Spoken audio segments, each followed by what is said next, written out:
pelikula niyo ni Bea Alonzo. Pinanood ko po, first day. Kasali po ako sa 3 black screening. Sobrang fan niyo po ako.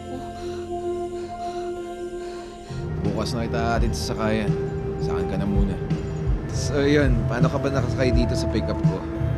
Kanina po sa mall show. Ako po yung kinintatan niyo sa stage. O bakit ako?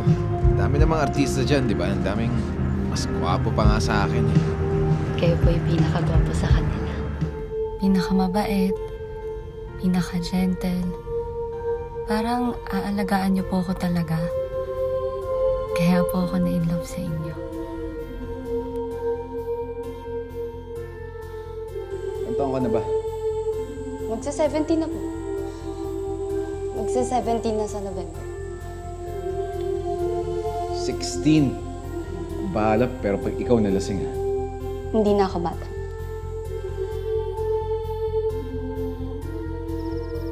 Ang lasa.